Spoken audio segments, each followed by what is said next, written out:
Salut à tous, donc aujourd'hui on se retrouve pour une nouvelle vidéo et aujourd'hui il va s'agir de l'ouverture des nouveaux decks de démarrage Speed Duel Les Maîtres du Destin. Donc le nouveau mode de jeu Yu-Gi-Oh sorti aujourd'hui même le 24 janvier 2019. Alors pour ceux qui n'en ont jamais entendu parler, eh bien c'est tout simplement un nouveau mode de jeu Yu-Gi-Oh qui est sorti aujourd'hui ce 24 janvier et qui du coup s'inspire énormément du jeu mobile Yu-Gi-Oh Duel Links, qui est un jeu qui est un petit peu différent du TCG, c'est-à-dire qu'il y a certaines choses qui vont changer par rapport au jeu de cartes traditionnel qu'on connaît tous. Alors déjà au niveau des zones monstres et magie piège, au lieu d'en avoir 5 comme on a l'habitude d'avoir, eh bien il n'y en aura que 3 maintenant. On débutera également la partie avec 4 cartes en main de départ et puis après le deuxième pourra piocher sa 5ème carte. On aura également un total de 4000 points de vie, donc comme dans l'animé, ça c'est exactement pareil. Et la particularité de ce nouveau format de jeu Speed Duel, c'est qu'on aura le droit qu'à une man phase 1 et pas de man phase 2 du coup, donc ça c'est un petit peu différent du coup du TCG. Mais comme je l'ai dit, c'est exactement la même chose que Duel Links, hein, finalement c'est juste l'adaptation en fait de Yu-Gi-Oh! Duel Links mais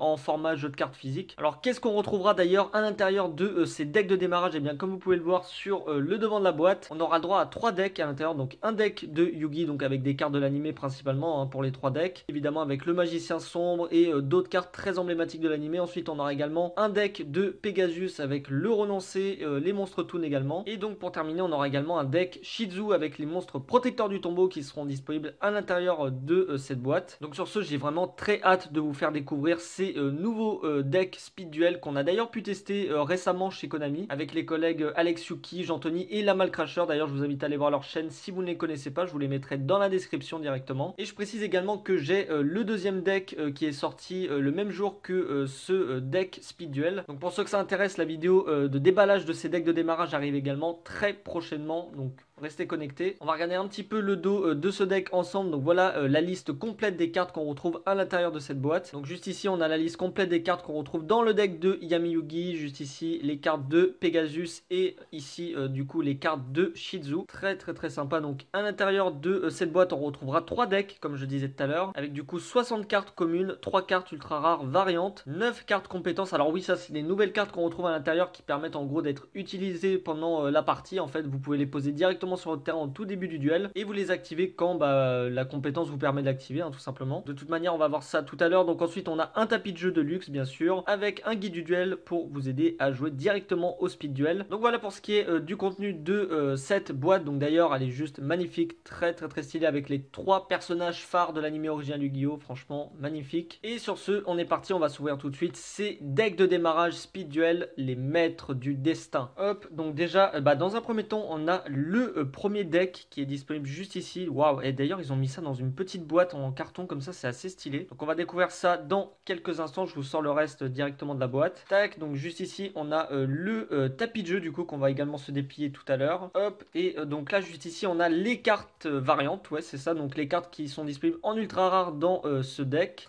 Très sympa, on va découvrir ça tout à l'heure. Et pour finir dans la boîte on a les deux derniers decks, donc celui de Pegasus et évidemment celui de Yami Yugi. Donc d'ailleurs je trouve ça assez stylé qu'ils aient mis ça dans un carton directement, donc c'est assez classe. On va découvrir ça tout à l'heure. Donc d'abord on va commencer par le petit tapis de jeu. Tac, donc voilà le verso du coup de ce tapis. Donc bien sûr là vous avez toutes les règles pour le format speed duel. Voilà, n'hésitez pas à lire si vous êtes intéressé par ce format de jeu tout simplement. Donc voilà un petit peu pour ce qui est du reste des règles du coup de ce format speed duel. Et du coup le tapis de jeu qui ressemble à ça, donc bien sûr avec les 3 zones magie piège et les 3 zones monstres. Là juste ici le petit magicien des ténèbres, très stylé. La zone terrain, l'extra deck bien évidemment avec juste ici à droite le dragon blanc aux yeux bleus, le cimetière et le deck. Franchement il est très classe. Premier tapis speed duel, franchement très sympa. Et du coup on est parti directement avec les cartes variantes en ultra rare. Donc on va se déballer ça tout de suite. Alors donc on est parti, on commence tout de suite avec la première carte en ultra rare, le fragment de cupidité, une petite magie continue. Alors elle qui va pouvoir permettre de faire de la pioche, donc c'est très intéressant pour un format speed duel, ça peut être très bien de faire un petit peu de pioche. Une carte très sympa à récupérer hein, puisque ça permet de piocher 2 cartes directement depuis son deck, donc ça peut être intéressant pour faire un petit peu de CA dans ce format speed duel. En piège normal, toujours en ultra rare, pomme d'or, donc ça aussi c'est une très belle carte, franchement magnifique. Donc d'ailleurs je vous montre la petite particularité des cartes speed duel, c'est que quand on les incline comme ça, il y a marqué speed duel juste ici en bas sur le texte. Donc bien sûr c'est pour les différencier du format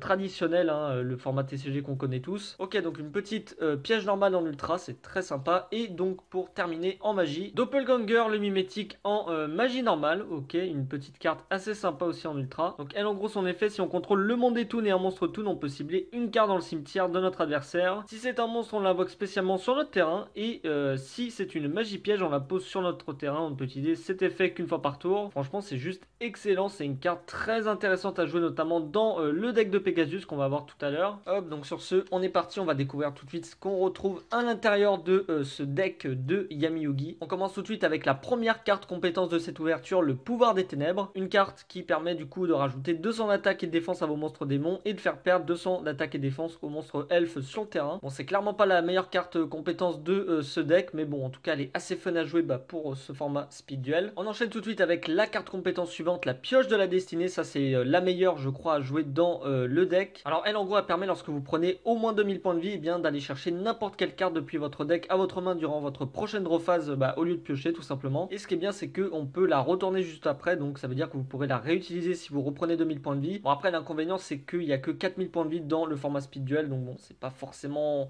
ultra intéressant le deuxième effet, mais en tout cas, c'est une très bonne carte compétence à jouer. La pioche finale, ça, c'est la carte compétence un petit peu suicidaire qu'on peut jouer également dans le format speed duel. Alors, elle, en gros, elle permet de placer des compteurs directement sur elle, et lorsqu'on a 3 compteurs, on peut, au lieu d'aller piocher une carte, et bien chercher une carte de son deck et l'ajouter à sa main. Mais l'inconvénient, c'est qu'à la fin du tour, on utilise cette compétence, on perd le duel. Donc voilà, c'est pas forcément la meilleure. Moi, je trouve que la meilleure des trois, ça reste celle qu'on a vue tout à l'heure. Donc bon, pourquoi pas, hein, ça peut aussi être joué. Hein. Bon, voilà. Alors, on enchaîne tout de suite avec les monstres du deck de Yugi. Donc, on commence avec le magicien sombre qui a bien sûr le petit speed duel marqué juste en bas. Une carte classique, hein, bien sûr, dans le deck de Yugi, hein, très emblématique. En plus, elle est très forte dans le deck, donc elle a quand même 2500 points d'attaque. Le lutin sauvage, classique, un monstre normal de niveau 4, 1300 d'attaque. La poupée brigande, du coup, un monstre magicien, 1600 d'attaque, 1000 de défense, qui est plutôt pas mal hein, pour ce format de jeu, 1600 d'attaque. C'est pas énorme, mais bon, c'est toujours ça de prix, donc on en a deux dans ce deck. La magicienne des ténèbres, bien sûr, classique, hein, on peut pas avoir un deck de Yugi magicien des ténèbres sans la magicienne, donc qui va gagner 300 d'attaque pour chaque magicien sombre ou magicien du chaos sombre dans le cimetière. Lexion, le bouffon démoniaque, ça c'est très bien, notamment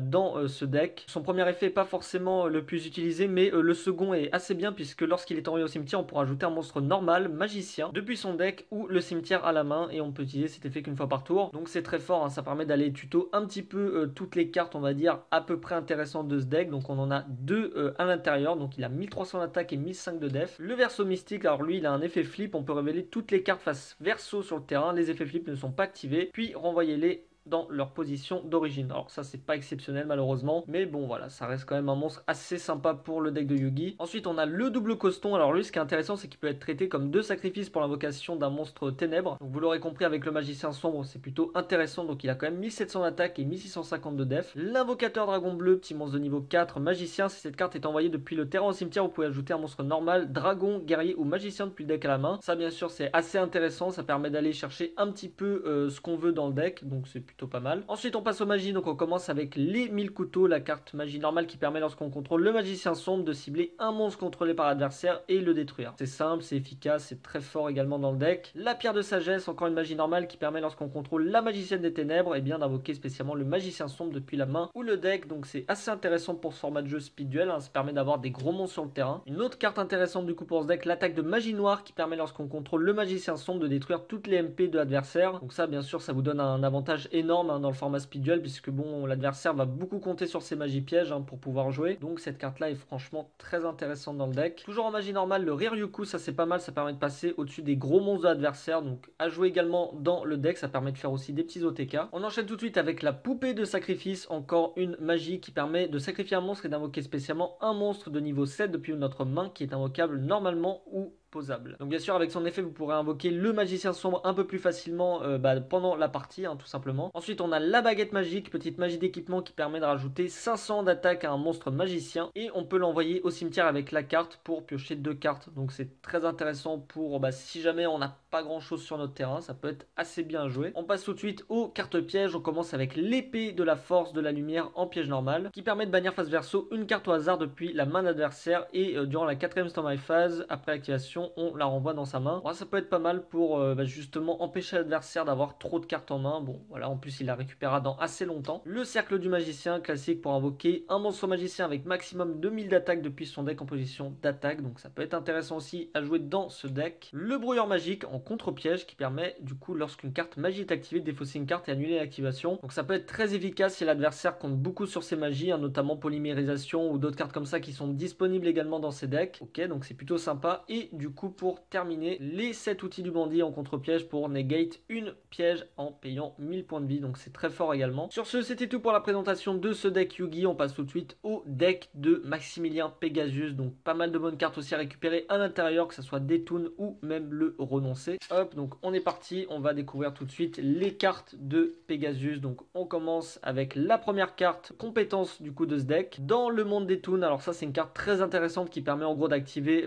cette carte en tant que monde des toons sur notre terrain. Franchement très sympa pour cette première carte compétence, hein, qui est jouée en général dans le deck de Pegasus. On enchaîne tout de suite avec la carte compétence suivante, la télépathie, qui permet du coup au début du troisième tour, en comptant ceux de l'adversaire, si nos life points sont de minimum 3000, on active cette compétence et on peut regarder les cartes magie piège de notre adversaire à tout moment. Et si nos life points passent en dessous de 3000, on retourne cette carte. Clairement pas la meilleure, ça permet d'avoir un petit peu l'œil du millénium, hein, mine de rien, quand on active cette carte, mais bon voilà, c'est pas forcément extraordinaire. Et bah tiens, voilà, l'œil du millénium, la carte compétence suivante, donc qui permet au début du duel de regarder la main du début de votre adversaire et on choisit de mélanger au joueur sa main dans son deck et de piocher une nouvelle main. Si chaque joueur utilise une compétence en même temps, le joueur du tour résout sa compétence en premier. Alors elle est plutôt sympa honnêtement comme carte compétence, donc voilà, si l'adversaire avait une bonne main, bah tant pis pour lui, hein, il aura peut-être moins de chances d'avoir une autre main correcte, hein, on sait jamais. La poupée brigande qui est également disponible dans ce deck de Pegasus qu'on a vu tout à l'heure. L'alligator toon, ok, un petit monstre toon normal avec 800 attaques, 1006 de def. Ok, donc on a en 2 fois dans ce deck. Le dragon perroquet, niveau 5, 2000 d'attaque. Ok, bon, ça reste assez sympa. C'est pas un monstre toon, ça c'est un petit peu dommage, puisque du coup il est pas tutorisable dans le deck. Donc ensuite on enchaîne avec le lapin des ténèbres, petit monstre assez fun aussi dans le deck toon. Le sorcier masqué toon en monstre à effet, donc un petit monstre de niveau 4 magicien. C'est plutôt pas mal, hein, puisque dans un format speed duel où les points de vie sont assez peu élevés, et bah des petits coups de 900 points de vie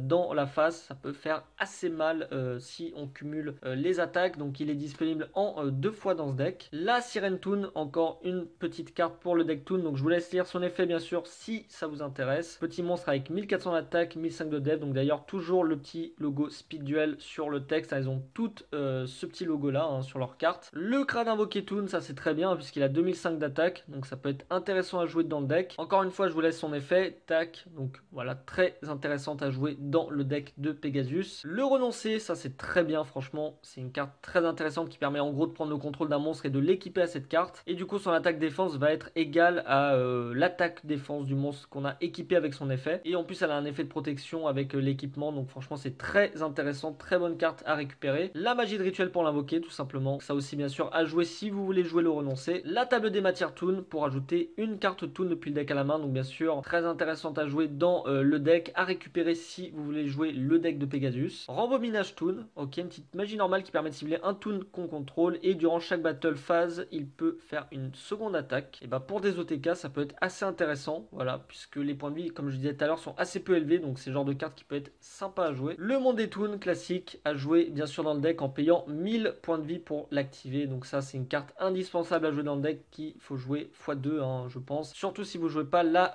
compétence qui permet de l'activer directement en T0. Ensuite on a la magie de terrain Yami, très sympa en magie de terrain. L'épée des profondeurs, une magie d'équipement qui permet de rajouter au monstre équipé 500 d'attaque et de défense, mais voilà, le petit inconvénient c'est que lorsqu'elle est envoyée au cimetière on doit la placer au-dessus du deck, donc ça peut faire un assez mauvais top deck, donc elle n'est pas forcément extraordinaire comme magie. Ensuite en piège continu on a la défense toon, alors ça c'est une carte aussi assez intéressante puisqu'elle permet lorsqu'un monstre de l'adversaire déclare une attaque ciblant un monstre toon de maximum niveau 4, et bien de changer l'attaque en attaque directe, ce qui fait que vous pourrez garder vos monstres toon sur le terrain. Bon après voilà, faites en sorte que l'attaque soit pas non plus une attaque de 3000 d'un dragon blanc aux yeux bleus, hein, ce sera un petit peu dommage pour vos points de vie. Le jar de cupidité, très bien, ça permet juste de piocher une carte directement depuis son deck, donc pourquoi pas la jouer également. Et pour terminer terminer en piège normal, on a la tornade violente qui permet en gros de cibler une magie piège face recto sur le terrain, la détruire et du coup on pourra poser une carte par la suite. Et ce qui est bien c'est que aussi lorsqu'elle est détruite, on peut cibler une carte face recto sur le terrain et la détruire, donc franchement très sympa en piège normal. Et sur ce, on enchaîne tout de suite avec le dernier deck, donc celui de Shizu. Allez, on est parti, on va découvrir un petit peu ce que renferme cette petite boîte. Tac, donc on enlève le petit bout de carton et on va découvrir tout de suite les cartes qui sont disponibles dans ce deck. Alors donc on est parti, on commence tout de suite avec la première carte compétence, la préscience. Alors elle, donc lorsque les life points de votre adversaire sont supérieurs au double des vôtres, on peut activer cette carte compétence. Vous pouvez regarder la carte du dessus de votre deck ainsi que celle du deck de votre adversaire à tout moment. C'est pas forcément la meilleure, je sais qu'il y en a une qui est un petit peu meilleure que celle-là, donc bon, pourquoi pas. Le sort des protecteurs du tombeau, je crois que c'est celle-là qui est assez intéressante à jouer. Si vous perdez au moins 1800 points de vie, vous pouvez activer cette carte compétence durant votre prochaine draw phase. Voilà, donc elle en gros elle permet d'aller chercher n'importe quelle carte protecteur du tombeau directement à la place de piocher une carte, hein, tout simplement. Donc bien évidemment une carte très utile à jouer dans le deck de Shizu, très sympa en carte compétence. Ensuite on a le collier du Millennium. Alors au début du tour de l'adversaire, avant qu'il pioche, vous pouvez regarder les 3 cartes du dessus de son deck et les réarranger dans l'ordre de votre choix. Et donc du coup on peut l'utiliser qu'une fois par duel. Pourquoi pas, c'est pas forcément la meilleure, moi je préfère vraiment celle qu'on a vue tout à l'heure, elle est un peu plus intéressante à jouer dans le deck. Premier monstre à effet de ce deck, la malédiction des protecteurs du tombeau, qui permet du coup lorsqu'elle est invoquée d'infliger 500 points de dommage à votre adversaire. Donc pourquoi pas, 500 points de vie c'est toujours ça de prix. Donc ensuite on a le lancier des protecteurs du tombeau, donc elle en gros qui permet d'infliger des dommages perçants à l'adversaire, sachant qu'il a 1500 points d'attaque, bon c'est toujours ça, il est disponible en 2 fois dans ce deck. Le vassal des protecteurs du tombeau qui est également disponible dans ce deck, alors lui je crois qu'il a un effet pas extraordinaire. Le chef des protecteurs du tombeau, ça c'est pas mal puisqu'elle permet de faire une monster reborn sur un monstre protecteur du tombeau directement depuis votre cimetière. 1900 points d'attaque, 1200 points de défense, c'est une très bonne carte à jouer dans le deck. Le canonnier des protecteurs du tombeau, un monstre magicien, vous pouvez sacrifier un monstre protecteur du tombeau, excepté lui, infliger 700 points de dommage à votre adversaire. C'est toujours ça de prix, franchement 700 points de vie, bon avec 4000 points de vie ça part assez vite, hein, mine de rien. L'assaillant des protecteurs du tombeau, un monstre magicien encore une fois qui permet, lorsque cette carte déclare une attaque, tant que Valet Mortuaire est sur le terrain, de cibler un monstre face recto contrôlé par l'adversaire et de changer la position de combat de la cible. Ok, pourquoi pas, c'est pas forcément extraordinaire mais bon, vu qu'il a 1500 points d'attaque c'est assez sympa on va dire, donc il est disponible en 2 fois également dans ce deck. La prêtresse des protecteurs du tombeau, ça c'est très bien puisqu'elle permet de rajouter 200 d'attaque et de défense à vos monstres protecteurs du tombeau, donc bon, toujours sympa de rajouter un petit peu d'attaque, donc elle est en 2 fois également dans ce deck. Le recruteur lui aussi qui est très sympa à jouer dans le deck puisque lorsqu'il est envoyé au cimetière on pourra tuto un protecteur du tombeau avec 1500 de défense depuis son deck à sa main. Donc forcément c'est très intéressant. Ensuite on enchaîne avec le chaman des protecteurs du tombeau, lui aussi qui est très bien puisque il va gagner 200 de défense pour chaque monstre protecteur du tombeau dans le cimetière. Un monstre aussi intéressant à jouer dans le deck de Shizu. Le devin des protecteurs du tombeau, alors lui ce qui est bien c'est qu'on peut sacrifier soit 3 monstres, soit un protecteur du tombeau et en fait selon le nombre de monstres qu'on aura sacrifié pour l'invoquer, il aura des effets. Un chat de mauvais augure, petit monstre de niveau 2, flip, choisissez une piège depuis votre deck et le placez là au-dessus de votre deck. Ou si Valet Mortuaire est sur le terrain, vous pouvez ajouter le piège à la main. Ok, donc petite carte assez sympa aussi. Ensuite on a la stèle des protecteurs du tombeau pour commencer avec les magies. Alors elle en gros qui permet de tuto 2 protecteurs du tombeau depuis le cimetière à la main, donc c'est très très fort bien sûr. Le temple caché de Valet Mortuaire en magie continue, donc je vous laisse son effet encore une fois si ça vous intéresse. Très sympa également à jouer dans le deck, c'est une carte pas mal. Bénédiction de Sebek en magie rapide, si votre monstre inflige des dommages de combat à votre adversaire par une attaque directe et gagnez le même montant de points de vie. C'est pas forcément extraordinaire, enfin quoique dans le format speed duel, bon gagner des points de vie ça peut être sympa vu qu'on n'en a pas énormément. Ensuite en piège, le contre-coup sacrificiel, franchement très intéressant pour faire un petit OTK à l'adversaire. Le rite de l'esprit qui permet d'invoquer spécialement un protecteur du tombeau depuis le cimetière, très intéressant en piège normal. Et pour terminer en piège continu, l'œil de la vérité qui permet de garder la main de l'adversaire révélée, mais par contre s'il a des magies dans sa main il va gagner 1000 points de vie, donc ça c'est pas forcément extraordinaire. À chaque standby phase faire gagner 1000 points de vie à l'adversaire, voilà, moi je préfère éviter. Donc voilà, donc sur ce c'était tout pour la présentation de ces decks de démarrage speed duel, le maître du destin. J'espère sincèrement qu'elle vous aura plu et surtout que ça vous aura donné envie de vous procurer ces nouveaux decks speed duel. Voilà, c'est un nouveau format de jeu, c'est très fun, franchement moi j'aime beaucoup. Comme je disais au début de la vidéo, c'est vraiment comme Duel Links mais en format carte physique, donc franchement très intéressant comme nouveau format de jeu. Comme d'habitude, si cette vidéo vous a plu, n'hésitez pas à laisser un pouce bleu et à vous abonner à la chaîne si ce n'est pas encore fait, bien sûr, ça fait toujours plaisir. Alors normalement vous avez vu le petit message au début de la vidéo, donc il y aura un deck à gagner dans cette vidéo, donc pour ça un petit commentaire suffit et je sélectionnerai un gagnant dans une prochaine vidéo qui sera mentionnée dans la description comme d'habitude. Et sur ce, c'était tout pour moi, je vous dis à la prochaine tout le monde Et d'ici là, portez-vous bien. Allez, ciao!